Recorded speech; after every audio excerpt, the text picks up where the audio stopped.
Hello and welcome. You're tuned into the best in paranormal talk radio. This is Beyond the Darkness. I'm your host, Dave Schrader.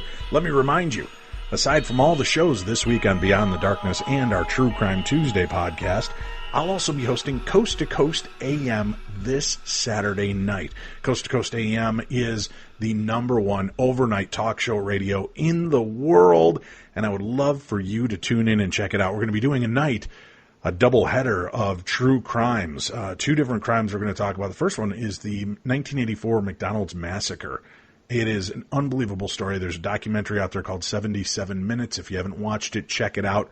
We're going to talk with the director, producer, and writer of that documentary. Then in the last 2 hours, we're going to talk about a fascinating case that we covered before on True Crime Tuesday regarding a wrongfully convicted man. And you're going to need to hear this story. If you haven't heard it yet and you'd really like to catch up with it, give a listen. You can find all the information at coasttocoastam.com. That's coasttocoastam.com/stations.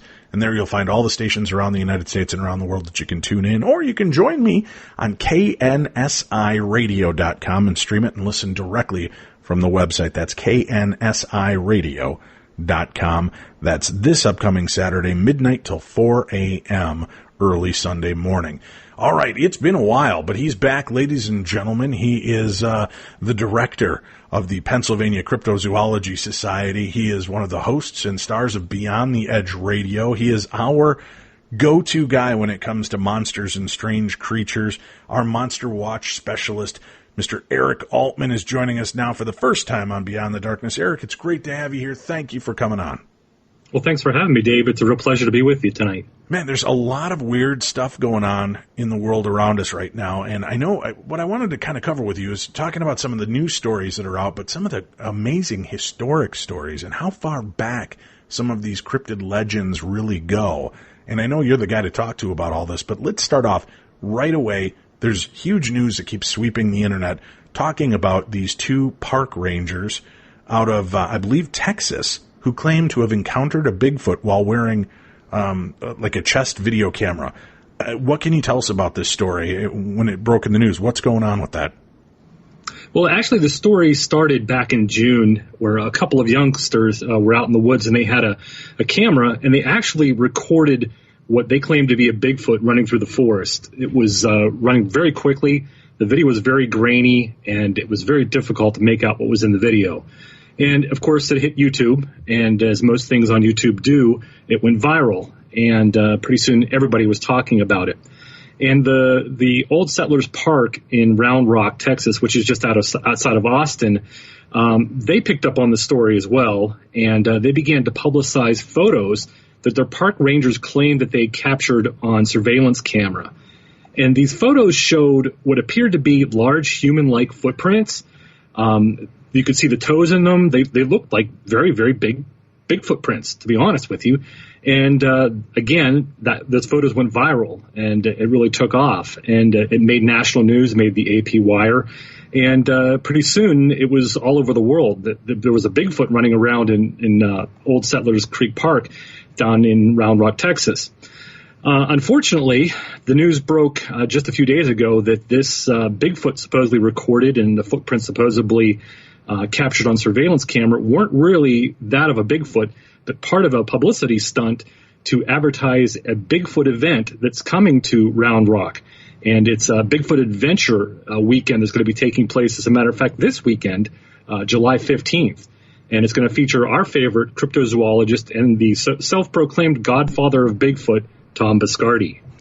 Wait a minute. Now, you're saying that very loosely and tongue-in-cheek. I want our audience to realize Tom Biscardi has unfortunately been associated with a ton of scams when it comes to Bigfoot world, and this just what an amazing trick that it happens to be another event with Tom Biscardi attached to it. Yeah, he's been around the block a few times, and if you're familiar with, and the listeners I'm sure are familiar with, the 2008 Bigfoot hoax, the Bigfoot in the freezer that took place in Georgia, with Rick Dyer and his cohort down there, and then Tom got involved, and he's been involved with several of their hoaxes over the years. And now he has a group called Bigfoot Project Investments, and where he has $1 million Bigfoot bounty for information leading to the capture of a bona fide Bigfoot creature. So he's back again, and he's going to be taking part in this Bigfoot event called Expedition Find Bigfoot at Round Rock. What a bummer. So you see stories like this pop up, Eric, and as an investigator and a cryptozoologist yourself, how disheartening is it to not only are these kind of scams going on, but they're using it in tandem to try to promote an event. And if you want people to take you seriously, to me, it just seems pretty stupid to do a hoax video and story like that and leak it to the press. It kind of does, but it's become par for the course, especially in the last few years. Going back to the hoax, as a matter of fact, these hoaxes and some of these, if you want to call them con artists or I don't know what the word would be for it, but I guess you call them scam artists, really. They come out of the woodwork and they try to make money off of the cryptozoology field by promoting such hoaxes and things like that. And it happens quite frequently nowadays, and it's just something we've become used to. That's a shame. That is a real shame. Okay, well, we've been talking about this. Now, there's another story that's really capturing kind of the attention of the world right now, and it's right in my own old home stomping grounds of Chicago, Illinois. And we've touched upon this a little bit on our show, but talk to me about what's going on there. What about this large Mothman owl-like creature that seems to be making itself present in the Windy City? Well, for this story, we have to go back a few years. We have to go back to August of 2011, and I'm sure you've seen the photographs that were making the rounds back that summer, where an individual captured the photo of a very large flying hominid creature over the city of Chicago. And since that time, there have been 22 reported sightings of this winged-like creature, this owlman or mothman or flying humanoid-type creature that surfaced. And in August of 2011, there were 3 or 4 of these similar reports that came out, and that was the end of it. And it's very possible it was a misidentification. But starting this year, in April of 2017, the reports started coming out, and they were describing this very strange-looking creature. And the first report came out, I'm sure you're familiar with Oz Park near Chicago. Yes.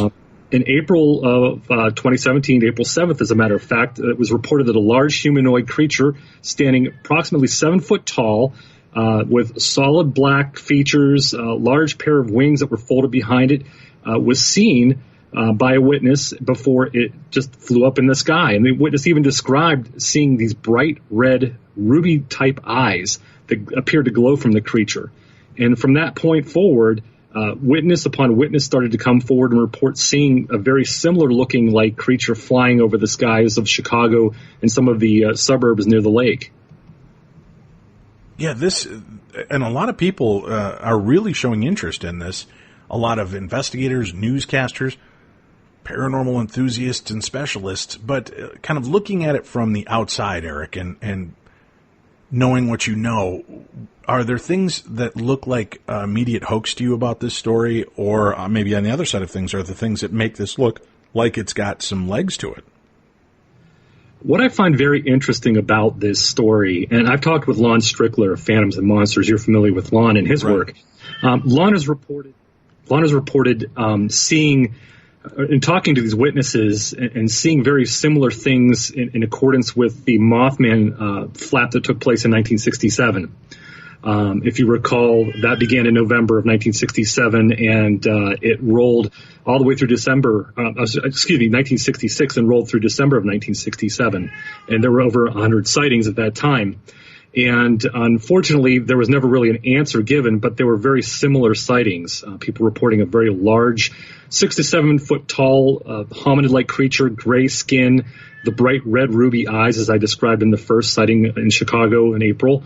Very large wings, and this thing would fly around the TNT area of Point Pleasant, West Virginia, and torment people who traveled to the Point Pleasant area and to the TNT area. And Lon and I discussed this, and we both agree that there's a lot of similarities in these two flaps. The only thing that we're missing right now is a major disaster. And as you know, the Silver Bridge in Point Pleasant collapsed in December of 1967. And we've talked about that possibly happening, something major happening in Chicago, although we're hoping that's not the case. But there have been, right now as it stands, close to 20 sightings of this very large humanoid owl-like or Mothman-like creature flying around the skies. It's very odd, and there really is no rhyme, no reason for it. Unfortunately, I have not talked to any of the witnesses. I can only go by what Lon's reported to me and what he's discussed with the witnesses, but there have been multiple witnesses who are reporting very similar things. Now, is this something, I mean, this isn't like it's flying out in the boondocks. This is in and around the Chicagoland area. Are there no cameras that have been capturing this? No video from any direction that have been able to see this thing? That's what I find odd about this is, and I mentioned this in August of 2011, there was a video taken of this strange flying humanoid or hominid-like creature. But however, in 2017, there have been no pictures taken or no video taken that I'm aware of. And again, that's something that Lon and I discussed, is why hasn't there been a picture taken? And it could be the element of surprise where people aren't expecting to see something like this and aren't prepared to take a picture or a video of this strange thing. And by the time they get their camera out or get their cell phone out to take a picture or video, this thing's flown off or is out of range to take a good, clear photo of it. I'm hoping that someone will be able to capture this thing on video or on their cell phone camera, but at this point it remains to be seen. All right, so there's multiple sightings of this creature being seen around. Now, I could have sworn I remember when I was a kid that there were sightings in and around the Chicagoland area of a large bird-man creature. I don't know if it was like a pterodactyl, but I just seem to recall that. Do you know anything about what I'm referring to, or is that out of your range from the stories that you normally collect? I'm not familiar with the reports out of Chicago pre-2011. I do know there have been large bird-like sightings around the country, and I'd be referring to something known as the Thunderbird. And there have been, as Ken Gerhard writes about in his books, he talks about large humanoid or hominid-like creatures that have been seen all over the country, if not all over the world. And there have been strange pterodactyl and strange ropin-like creatures that have been reported. I'm just not familiar with anything in the Chicago area during that time. All right. Well, let's talk about some of the other current day sightings. Where else seems to be kind of a hotbed of activity right now? Right now, as I mentioned, our good friend Tom Biscardi, a report came out of my home state of Pennsylvania in the Crawford County area where a couple had claimed that there were Bigfoot being seen on their property, farmland in northwestern Pennsylvania. And that drew the interest of Tom, and he took his crew out to the farm, and they did a 3 or 4 day investigation, which turned up nothing. But that's the news that's been going on as of late. Wait a minute, Tom Biscardi checked something out that turned out to be nothing? Par for the course. But that's the latest news that I'm familiar with, is that there was some activity in northwestern Pennsylvania. Now, just a month or two prior, over in northeast Ohio, right across the state line, a gentleman driving along Route 80 claimed that he had captured what he calls a Bigfoot on his cell phone camera. He saw as he was driving on Route 80 heading into Ohio, and he quickly took a couple pictures, which again drew the interest of our good friend Tom Biscardi, who traveled to Ohio and met with the witness. And once again, they investigated and found nothing when they investigated. But those are the stories that have been making the rounds as of late, is some activity reported in northeast Ohio and northwest Pennsylvania. All right. The idea that, we're still at this kind of, it seems almost like the infancy of cryptozoology. Because I just don't know that things have really progressed in any kind of manner to be. And again, I understand this is not a slight to you or the people in your field, but has really anything progressed to a point where we should be looking at these things more seriously, really sinking some money in scientifically to investigate these claims? Well, that's the one interesting thing that I find about the field, and it keeps me motivated, is the number of reports that continue to pour in. And it's not just a recent phenomenon that's started up in the last 5 or 10 years. This phenomenon of people encountering strange creatures and creatures thought to be extinct or not exist, dates back literally hundreds, if not thousands of years. There's such a long, sordid history of these encounters with a variety of different types of creatures, whether they be lake monsters or dogman-like creatures or strange goblins. The sightings and reports go back hundreds of years, and some of them are quite fascinating. And of course, they are present during the time before the internet actually was invented, and people had that ability to share the information so quickly and so openly. Back then in the 1970s, 80s, and through the mid 90s, before the internet was invented, people had to write letters and pick up the phone and call each other to share this information, and it wasn't being shared by the press so quickly. We weren't finding out about a report in Northeast Ohio, then a few months later in Northwest Pennsylvania. It took a while for those reports to get out, but people were still encountering things and still, claiming they had these sightings. And that's what I find so fascinating about it. It's not just a recent phenomenon. It's something that's been going on literally for hundreds of years. And are you currently under attack by a cat man? I am. That's the infamous Pennsylvania cat creature that lurks outside my basement door that just won't be quiet. Yeah, I can hear the evil beast now as it's trying to claw its way in to eat your soul. All right. Let's start looking back into history. You do a lot of work and research into the archives of some of the most famous sightings and stories, and I would love, and I know we did this together on Coast to Coast a few months back, but I'd love for you to share some of these weird stories with our audience and let us know. I mean, how far back are you finding what you would think are credible accounts of cryptid creatures? As I mentioned, they literally go back hundreds of years, if not thousands of years. There's so many different types of cryptids and creatures that there are stories about. And you have to wonder if some of them are actually urban legend or tales that are thought up and dreamt up by parents to keep their kids safe in their homes at night or out of the woods in the evening, that sort of thing. But there is a long sordid history of these tales, as I mentioned. And they're all types of creatures. Let's take, for example, the Beast of Gévaudan from France. And that goes back to the 5th, 6th century, where the supposed werewolf-like creature was attacking people. There were reportedly over 200 attacks, 113 deaths, 49 injuries, people that were partly killed, or I shouldn't say partly killed, but partly eaten after they were killed. And they blamed it on this werewolf-like creature.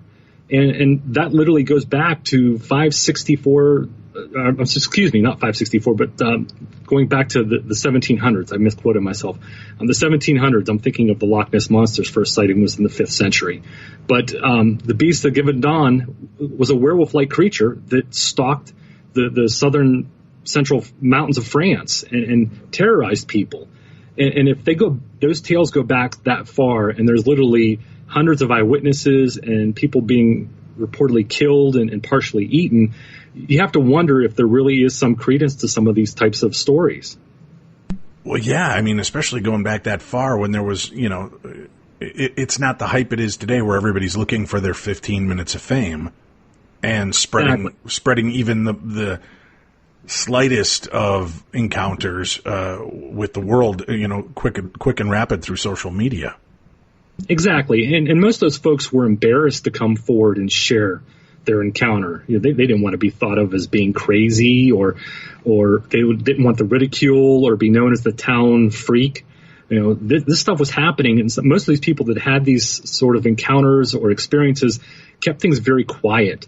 And when they did come forward with it, there was usually other witnesses who began to come forward as well, and they formed a posse to go out looking for this creature to either hunt it down or kill it, because they didn't want to be in jeopardy. They didn't want their children to be in jeopardy or in danger.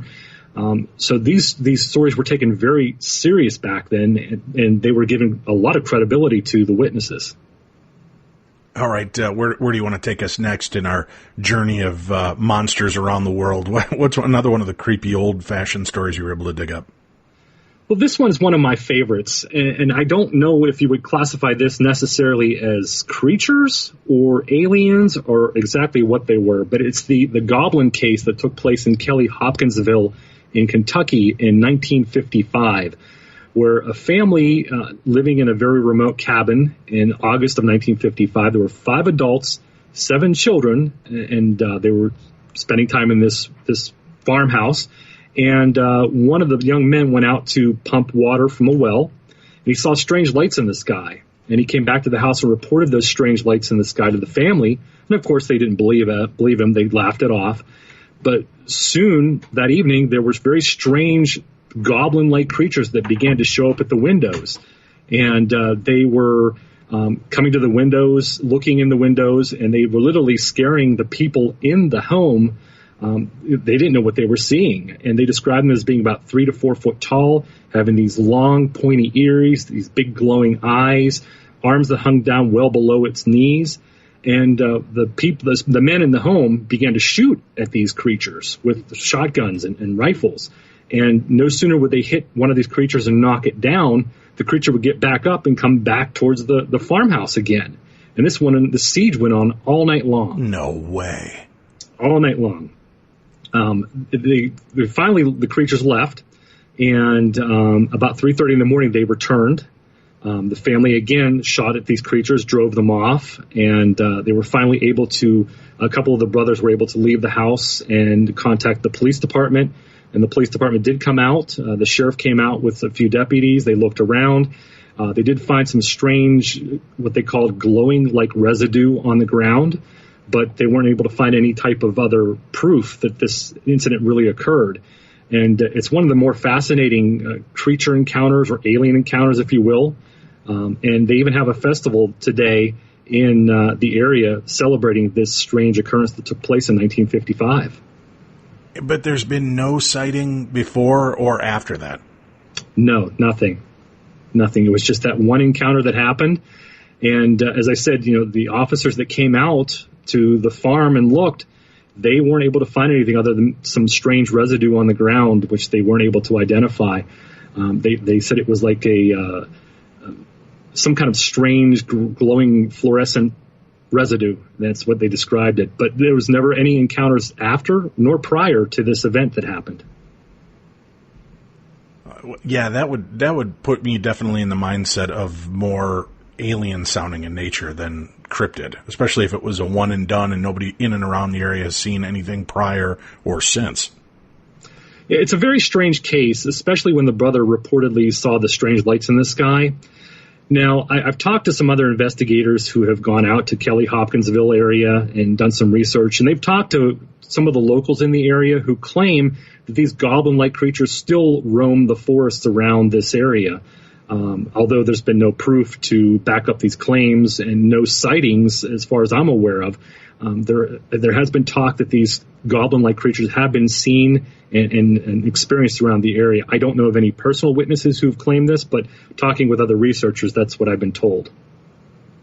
That's a creepy story, Eric. That one really goes down.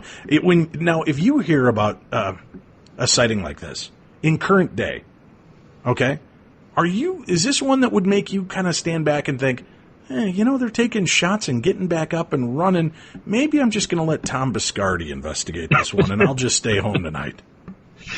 I'd be fascinated by a case like this if this actually was going on today. I'd be anxious to get out to the property, to talk with the witnesses, to look for any evidence, even if it was some kind of glowing, strange residue on the ground. I'd be collecting it and trying to figure out what exactly it is. It's a fascinating case. I still don't know to this day what the folks on that farmhouse were seeing or experiencing, but they all stand by what they claimed, even up to the passing of some of the witnesses.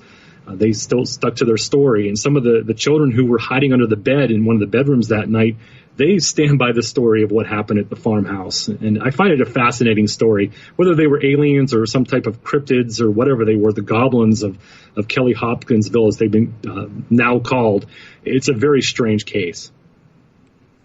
Yeah, that is very bizarre. All right, let's move on. Boy, now, have you caught any other stories that fit that same kind of vein? Maybe not looking the same, but it was a one and done kind of scenario? There have been cases like that have appeared and come and gone very quickly, and they just bog your mind. There have been several over the years, and then there have been cases that like we talked about the Mothman. It lasted for a year But then after December of 1967, the sightings in Point Pleasant quit. And although there are researchers who claim there's been sightings in Point Pleasant, I have not heard of any personally, other than of course, this Chicago flap of sightings that have occurred recently. But things like that happen. Lauren Coleman writes about several of these encounters in his book, Mysterious America. And they are known to happen. A perfect example of this is the Flatwoods Monster that took place in September of 1952 in Braxton County, West Virginia, where supposedly these witnesses encounter some kind of lizard monster or large floating cryptid that chased them out of the woods. And that was a one-and-done type deal that happened one time, and there's never been any other sightings since that time. All right, what kind of historic story do you want to share with us next? Well, another one of my favorites that I've always been fascinated with, I'm very interested in the whole dogman phenomenon. And as you're well aware of, the Beast of Bray Road has been pretty popularized, and of course the Michigan dogman. But something that's kind of flowed into today, and actually there's been numerous reports here in Pennsylvania, are these dogman or upright walking canid sightings that have been occurring. You've had Butch Witkowski on your show, and as we mentioned earlier, Lon Strickler on the show, and they've talked about cases they've investigated where people are seeing this walking, upright, dog-like figure or dog-like creature that has all the same resemblance of a normal canine, except it's walking on two legs. And I'm not familiar with many dogs, if any dogs, that are capable of doing that, other than a dog that might be trained in a circus or, has lost a front paw or something to that effect. But apparently people are experiencing these dogman creatures, and they've migrated apparently from Michigan and Wisconsin down into Pennsylvania now. They've moved into Ohio and Pennsylvania. It's a fascinating subject. To me, I'm not sure if people are seeing a Bigfoot-like creature or if they truly are seeing a canid. And a lot of these reports, they're saying that this creature has a definite snout and an ear resembling a dog ears and tail, like a long tail hanging out the back of it. And Bigfoot creatures aren't said to have those features. So it's really up in the air as to what people are seeing. Yeah, the upright dog creatures, that's something, too, that's really fascinating to me. But do you find that it's strange timing? Because, we're not that far removed from the Twilight craze with vampires and werewolves. And that, they've rebooted the Wolfman movie a couple of years back with Benicio, God, I can't even say his name right now, Benicio del Toro. And, werewolves have kind of come back into vogue for a while. Isn't it interesting, though, there are these new sightings as soon as this kind of starts coming back into our pop culture? Yeah, it is very fascinating that these sightings have reemerged, if you will. Linda Godfrey has written extensively about the Beast of Bray Road and some of these dogman encounters over in Wisconsin. And, of course, we're familiar, as I mentioned, the Michigan dogman. She's wrote about that extensively. And those reports go back literally to the 1800s, 1887 in Wexford County in Michigan. Someone reported seeing a dogman. So those stories were there, and they've been there historically for a while. But you're absolutely right. With the craze of these movies coming out and the popularity of these movies coming out, I'm not really surprised that there's been an increase in sightings. It's almost like the flavor of the day, if you will. It seems like when one cryptid starts to go a little stale, a new cryptid emerges. And I've seen that trend happen quite frequently, especially in the last couple of years. I kind of wonder if it's working almost like a pneumonic trigger as well. Maybe these dogman creatures were around forever, but it wasn't part of our normal thought process. And then you start seeing movies with werewolves and bipedal wolves, and people start seeing them. You know what I'm saying with that? Not that I'm saying that, they're walking amongst us and we don't notice them until we've had this, we've seen all the movies. But I'm wondering if it's becoming more prevalent because it's like, holy crap, you know what? I've actually seen something like that. It's kind of a trigger mechanism. Yeah, I'd have to agree with you because, as I mentioned, some of these encounters go back hundreds of years. I mean, let's talk again about the werewolf from France. That's from the 1700s, and that's documented. That's been there. But are we just so naive to the fact that these reports are happening throughout history and we're just not paying attention to them? Then all of a sudden, something in your brain triggers and says, yeah, I did see something like that one time. And then kind of like a mass hysteria thing takes over. One report gets out and then someone else says, oh, yeah, I saw something like that too. I've experienced something like that. And before you know it, you have 30 or 40 or 50 reports of people coming forward and saying, yeah, I saw that and I experienced that. And then it becomes a craze. So it's hard to say if these creatures have been around in our presence, we just haven't been paying attention, or if it's driven by pop culture and the latest fads, or as I mentioned, maybe it's just the flavor of the month, so to speak, where one cryptid's Bigfoot's getting boring and stale, so let's come forward with something new, or something. Let's dig up something from the past that we haven't really thought much about or talked about and bring that forward. It really makes you kind of wonder. You know, I've often wondered as we talk about different aspects of the paranormal and the idea of thought form creatures and the jinn and so on and so forth. I often wonder if some of these woodland creatures might be, and hear me out on this, part of the fairy realm. That could it be that the fairy realm does still exist and it is a real thing, but they've realized that in order to stay protected in our current society, they have to look creepier, bigger, and it just kind of depends on where they're at on how they present themselves. And I wonder if this is real in the sense of we're seeing a true 8-foot-tall bipedal hominid creature walking through the woods, or is it... And I feel like I'm mental even talking about this, Eric, but I mean, could it be the fact that maybe there is something to the elementals or the fairy folk, that they take on this perceived image to intimidate, and then they're gone, which might explain why you can follow a set of footprints and then all of a sudden they magically vanish. Right. And let's go down this rabbit hole for a moment if we could. I love the slight sense of hesitation. You're like, okay, let's do this. I'll put on my seatbelt and parachute. Let's walk. Where are we going with this, Eric? All right. Well, as of late, the last few years, there are more and more Bigfoot researchers that I've talked to, and even myself have experienced seeing strange light phenomenon in the forest when there's been reported Bigfoot activity that's occurred recently.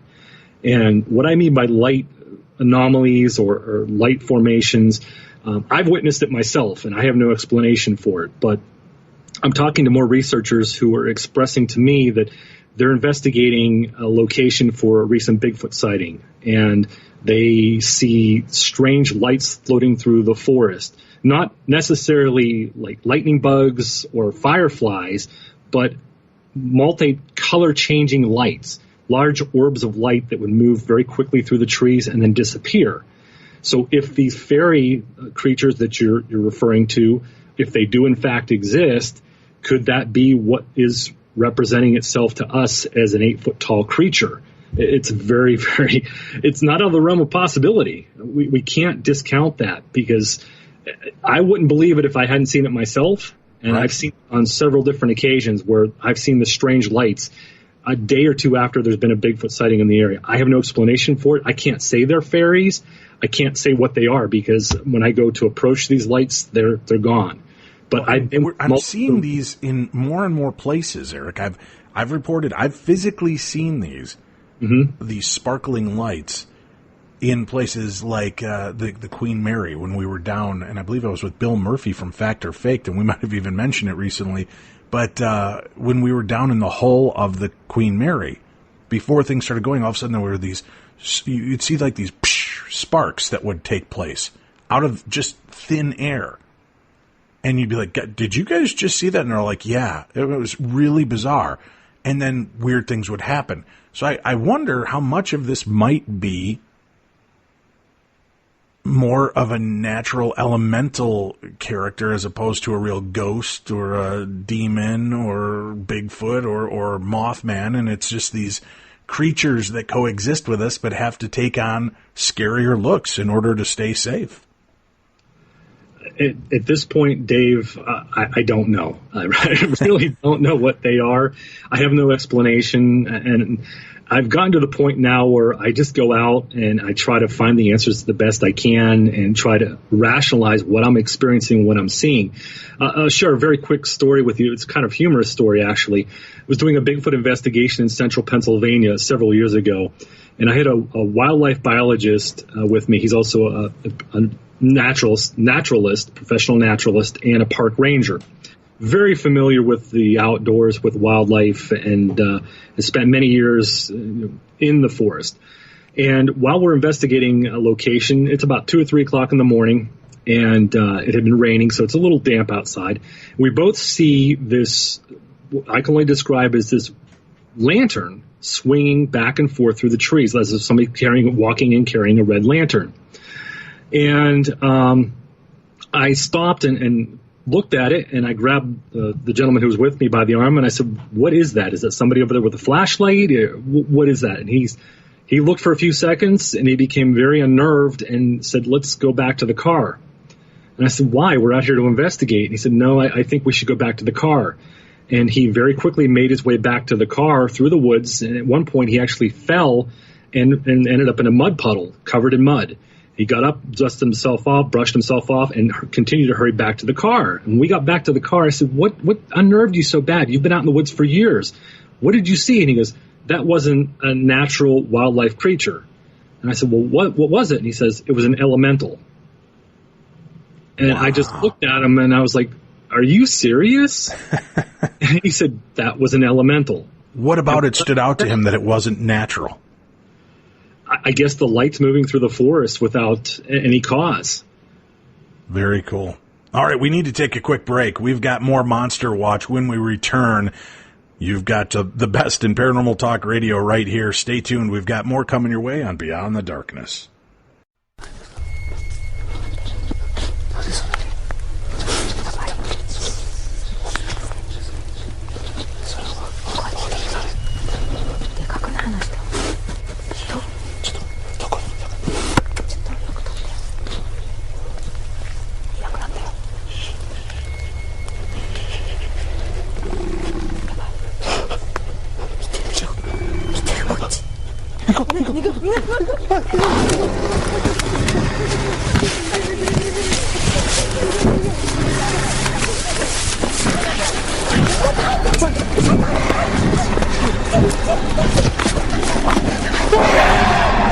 Beyond the Darkness. All right, we're back. And listen, I'm talking to cryptozoologist and monster hunter Eric Altman, who's been a contributor, a longtime contributor to our show, talking about weird monster sightings, is a cryptozoologist as well, also the host of Beyond the Edge Radio. Let's get into some more of the historic and weird stories that you've been collecting so that we can kind of open our listeners' minds to just how far back these stories go.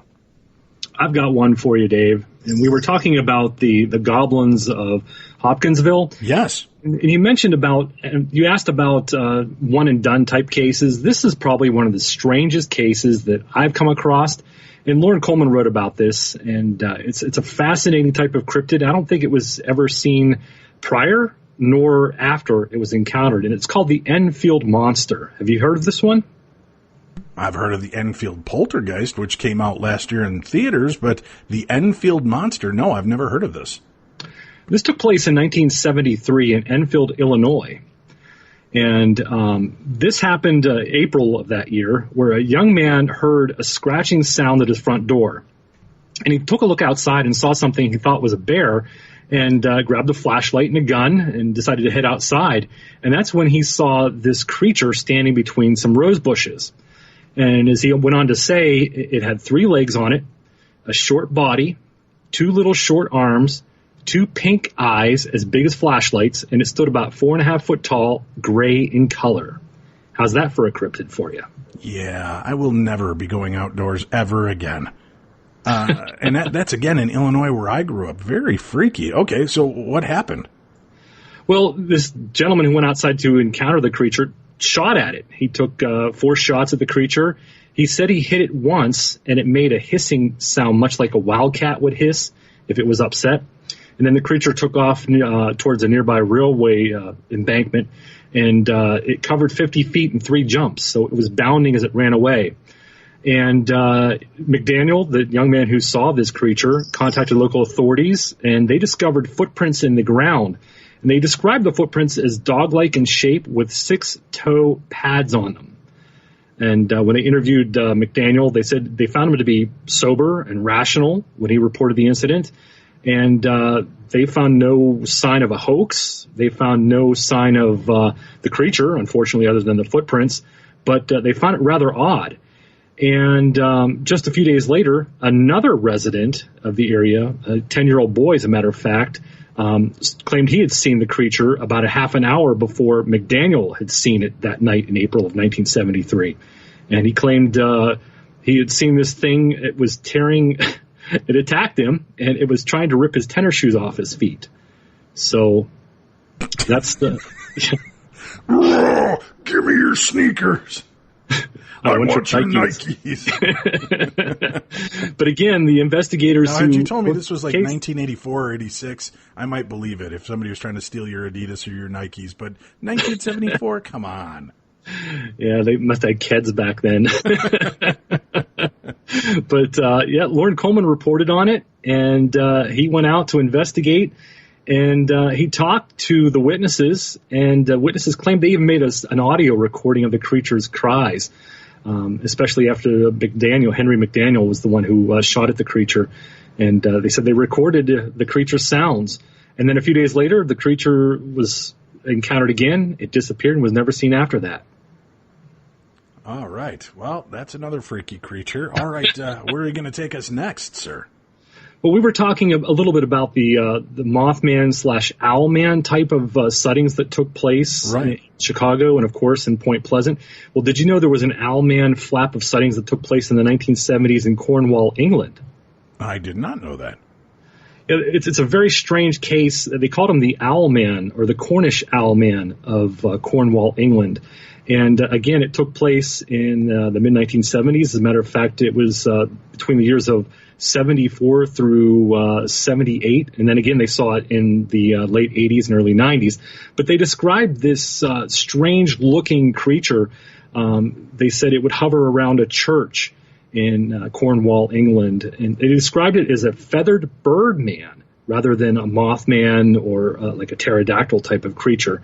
And there were several encounters of this supposed Owlman-like creature that were reportedly seen. And it went on for several years. It would appear and show up around this church in Cornwall for several days. They called the church the Tower of Monan. And they would see it around the church. It would disappear, and it would not come back for several years. But it occurred from, as I mentioned, the mid-1970s up through the early 1990s. Now, were they noticing anything about its visitations? Was there a certain time of year? Was there anything tragic that had happened in the town right before or right after these visits? No, there really wasn't anything mentioned as far as any kind of tragedies are concerned or any unusual activity that occurred in the town.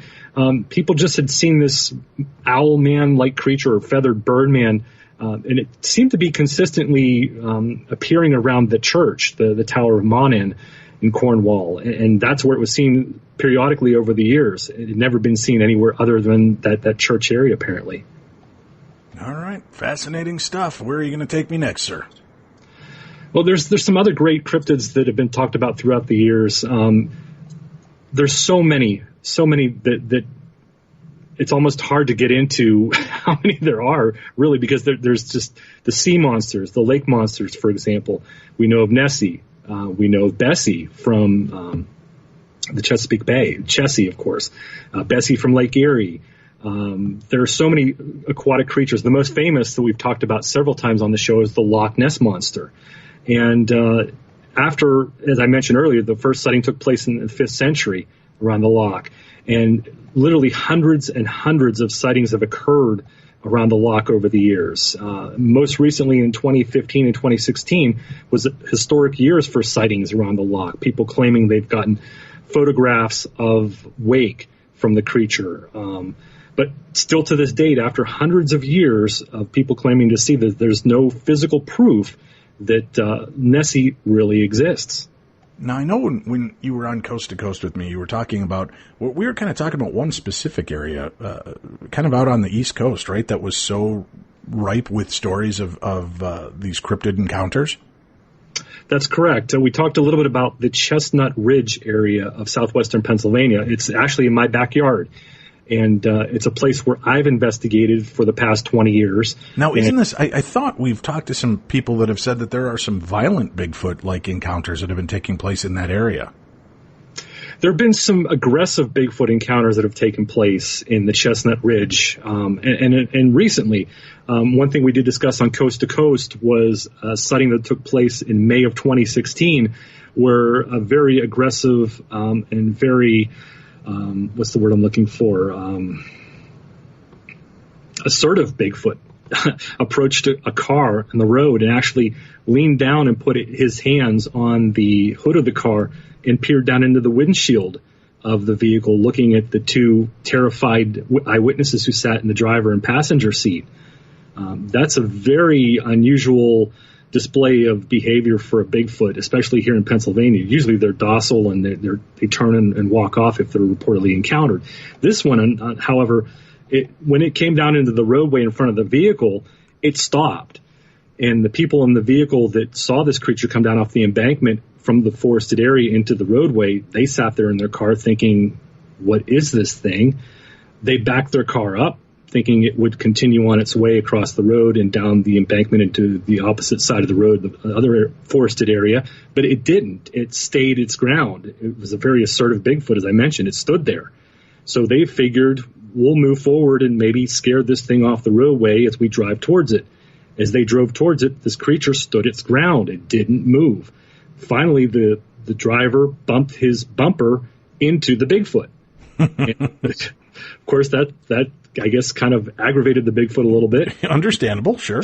Sure, I would be aggravated too if somebody bumped me with their bumper while driving. But the creature leaned down and firmly put its hands on the hood of the car, peered down into the windshield, looking at these two eyewitnesses, and there was a stare-off for several moments until finally almost like this, the creature was saying, "You hit me. How dare you?"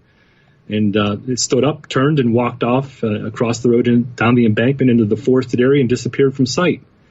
But the aggressive sightings, they've been increasing. We've been seeing more assertive Bigfoot-type creatures coming up onto the roadway and stopping in front of cars or approaching parked vehicles.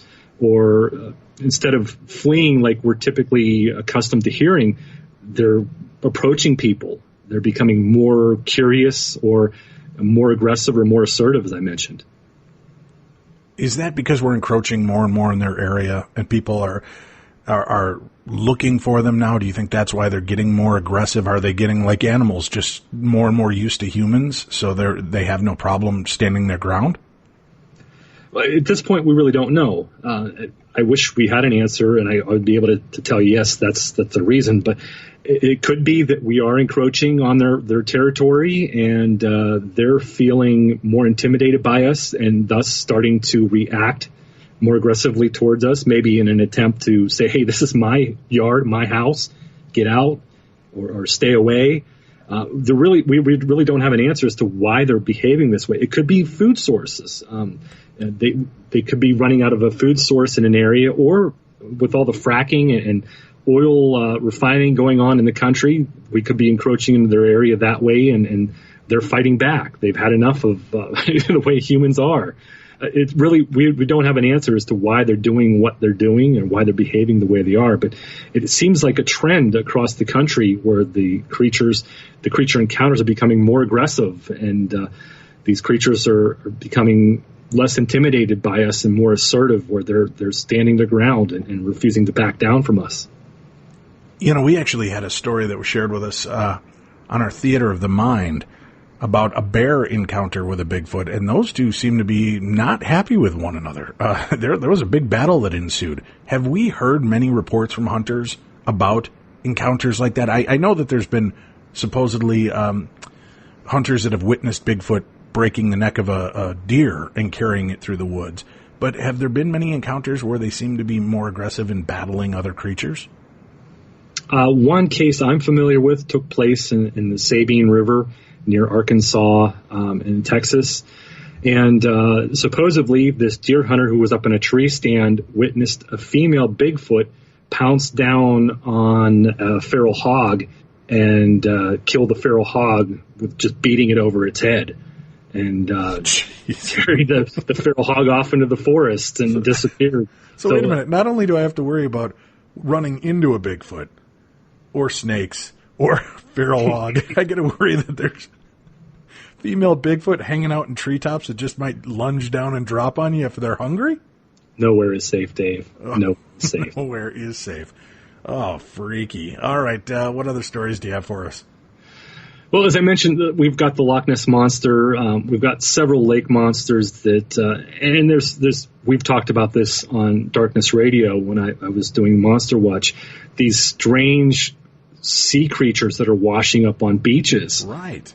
Or that fishes. seems to be happening more and more often. There was just a big one not too long ago that washed up that looked really, sometimes people say, oh, I have no clue what it is, but you look at it and you're kind of like, oh, that looks like a raccoon with mange, or, it looks like an animal that's, squid or a whale that washed ashore and has just been picked apart. But there have been a few recently that have popped up that I have no clue what we're looking at. Have every one of them been answered so far? As far as I'm aware, they've come up with explanations for a good majority of the creatures that have washed up on shore, whether they be a sperm whale or an oarfish or some kind of rare aquatic creature that we don't know of or we're not familiar with because they're not an abundance of a population. But marine biologists can identify them after a while. And I think what's scaring the population and the witnesses as well as the media is when these creatures wash up on shore, they're pretty much well decayed, and they've got birds that are picking at them and eating and taking away a lot of the shape or the form that we're familiar with seeing them in. And it's just a decayed gelatinous blob on the beach that people see as a giant sea creature, and oh my gosh, it's this, and when it really is a whale or a shark or something to that effect. What I find interesting is we have yet to explore a lot of the ocean. In my opinion, that's our last greatest frontier is the ocean, which we have barely even touched the surface of. And there's so many creatures down in the depths of the ocean that we're probably not even familiar with. They make so many different discoveries every day. And some of these creatures wash up on the shore, and we're just not used to seeing them. But they are pretty terrifying if you look at some of the photographs, and especially some of the whales that wash up on shore that have decayed. They look like a giant sea creature. Yeah, there's some screwy, scary stuff out there, so I have to avoid all outdoors and water. We just keep adding to the list of fun places you'll never find me again, which is funny because tomorrow on the show I'll be talking with Jimmy Church about Isetti Ranch up in Trout Lake, Washington, which is a hotbed of UFO, cryptid, fairy monsters, energies, you name it, weird stuff is happening up there. And I've been there out of doors, Eric, if you believe it or not, 4 times now, and I'm constantly blown away by what I find out there. Amazing places. Let's dip in. I know you don't have a whole lot more time with us, but give me a couple more of your favorite stories from the history books. Well, if I can share one Bigfoot story with you, that's always been one of my favorites. Of course. This was written by one of our former presidents, Teddy Roosevelt, and it's the Bauman case. And this took place in the 1850s, where a trapper by the name of Bauman shared an encounter he had in the 1850s with Teddy Roosevelt. The trapper was in his late 80s when he shared this experience in the late 1800s. And, of course, Teddy wrote about it in his book, The Wilderness Trapper. But Bauman goes on to talk about an experience he had with a possible Bigfoot in southern Idaho in the 1850s. And it's a very, very interesting case because it's one of the documented cases that talk about a very aggressive Bigfoot that may have been responsible for killing a human being. Bauman and his trapping partner went into this very remote pass to do some trapping. They were told to stay out of it because it was supposedly haunted. The Native Americans said, don't go in there. Other trappers and other mountain men said, don't go in there. It's a very haunted area. Stay out of it. But Bauman, not being a superstitious person, said, well, we're going to go in there because it's fertile area to trap, and we can get some good pelts and really make some great money. So he and his trapping partner went into southern Idaho, and I believe it was the very southern mountains of southern Idaho they went into, and they spent a weekend there trapping. And they built a nice little lean-to and a shelter for them to stay in while they were there spending their time trapping. And during their stay, the first night, they had something come around their camp, and it approached their lean-to and stood right outside the lean-to as they were sleeping, and they saw this hulking shadow of something upright standing there in front of the mouth of the lean-to. And they became very terrified of it, and they fired into the darkness at this creature, and the creature screamed and ran off. And the next day, the creature came back in the evening, and it stalked around the campgrounds. They could hear it smashing trees and breaking branches in the surrounding forest around their campsite. And this went on for several days, where the creature was terrorizing them. And they finally had enough and said, no trapping is worth this torment and this terror, so I think it's time we leave. And Bauman went on to tell Teddy that he and his trapping partner agreed they were going to go out and collect the traps and pack up their horses and leave the pass. And it was about noon. The sun was bright in the sky, very clear day, very bright, and their fear had left them. They thought, you know what, we're safe. It's daylight. This creature only comes around at night. So let's split up. You go back to the campground. Bauman said, I'll go out and collect all the rest of the traps that are out here. We'll meet up at the camp. We'll pack our horses and we'll leave. And Bauman continued throughout the rest of the day gathering the traps and made his way back to the campsite. And he could see the campfire smoke in the distance rising, and he thought that's kind of odd. He didn't see his trapping partner, so he yelled out for him several times and no answer. He got closer and closer to the campground, to the campsite, and he stumbled across the body of his trapping partner, laying up against a log with the trapping partner, his neck broken, with huge fang marks in the side of his neck, and huge human-like footprints all around the corpse, all around the body, as if the creature snuck up behind his trapping partner, broke his neck with one fatal swoop, and then danced gleefully around the body in celebration like I showed you. And Bauman was so terrified by what he saw and what he discovered, he left the traps there, jumped on the horse, left his trapping partner's body there, and fled the mountain and never went back. And that's the story he told to our president, Teddy Roosevelt, and he wrote about, and you can read about in the book, The Wilderness Hunter. That's amazing, and it's part of a historic record. Yes, it is. Yes, it is.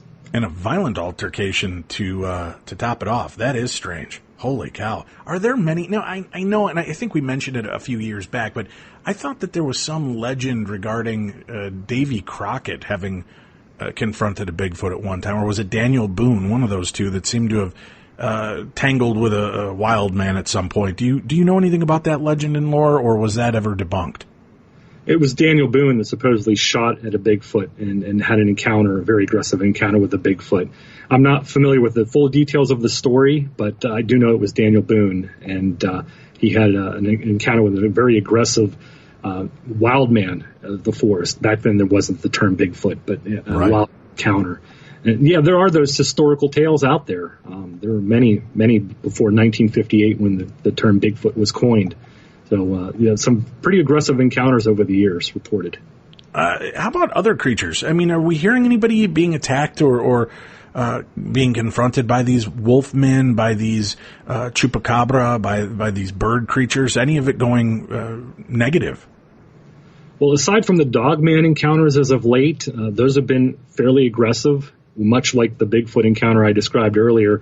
They not backed down or fled off into the forest. They've stood their ground and took a defensive posture, if you will, or an aggressive stance towards the eyewitness, and almost like an intimidating type of posture where the eyewitness was actually backing away from the creature, if you will, kind of in fear and leaving. There haven't been any attacks that I'm aware of, but they could be going on. I'm just not hearing about them.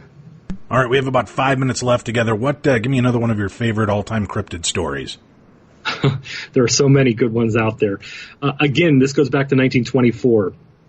And this story took place in Mount St. Helens, which is now known as Ape Canyon, where prospectors had a gun battle with supposed Bigfoot or wild men-like creatures that attacked their cabin in the forest. It's another fascinating story, and it took place again in Mount Helens, and there were miners out there prospecting.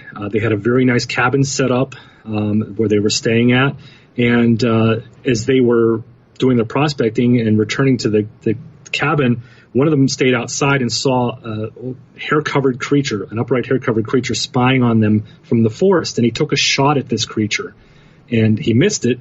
The creature ran off into the forest, and they never pursued it. That night, they retired, and after seeing this creature, it was decided by the group to make their way back to civilization and not to continue prospecting. And that night, as they stayed in the cabin, several of these creatures attacked the cabin, not only from the ground, but from above the cliffs above the cabin. They were raining boulders down on top of the cabin, trying to either break the door in, break the walls down to get to these prospectors who were holed up in this cabin. And the siege went on all night. And there was a book written about it. My Encounter with the Mountain Devils was the name of the book. And it's a fascinating case because, again, this is a very aggressive Bigfoot-like creature, or creatures, I should say, that attacked the cabin, either trying to break in through the walls, through the door, through the chinks in the logs. And the prospectors spent their evening firing rifles and shotguns through the chinks in the walls and the logs, trying to ward off these mountain devils, if you will, and prevent them from gaining access to the cabin. It's one of my favorite cases, and it's a fascinating thing. And that's how Mount St. Helens Ape Canyon got its name. Very cool. You've got a lot of stuff going all the time. I know, didn't you just have your big outdoor event as well? Yeah, I did, as a matter of fact. The Pennsylvania Bigfoot Camping Adventure that we talked about in March on Coast to Coast. We had that successful event in May. And we'll probably be doing another one in the near future. I'm not sure of a date yet or an exact any information on that coming up. But yeah, I'm always busy. I'm always working on different projects. I have a film coming out with Seth Breedlove from Small Town Monsters. It's called Invasion on Chestnut Ridge. And I'll be featured in the film along with Stan Gordon and several other researchers. We'll be talking about some of the cases we've investigated, some of the cases of high strangeness involving some of the strange lights that I mentioned, seen in the forest, and Bigfoot encounters, UFOs and Bigfoot seen together, or the approximate same time frame or same location. So it's a very interesting movie that's due out in October from Small Town Monsters, called Invasion on Chestnut Ridge. And invite everybody to check it out. It's a fascinating look at strange Bigfoot encounters here in southwestern Pennsylvania. Eric, as always, it's a pleasure speaking with you. Thank you so much for spending some time here with us this evening. Dave, it's always my pleasure and great to be on Beyond the Darkness with you. We will be back again tomorrow, and we'll be talking with Jimmy Church from Fade to Black. We'll be talking about his recent adventure to the Isetti UFO Ranch. The skies are alive there, folks. There is a lot going on, and we're going to talk about that and more. So make sure you tune in. We'll both be sharing stories, experiences, and he'll give us updates on a lot of the strange phenomena that's been taking place there just recently. I'm also hosting Coast to Coast AM this Saturday night. You can find information and listings, times, stations in your area by visiting coasttocoastam.com. That's coasttocoastam.com. Thank you very much for tuning in. This is the best in paranormal talk radio. This is Beyond the Darkness.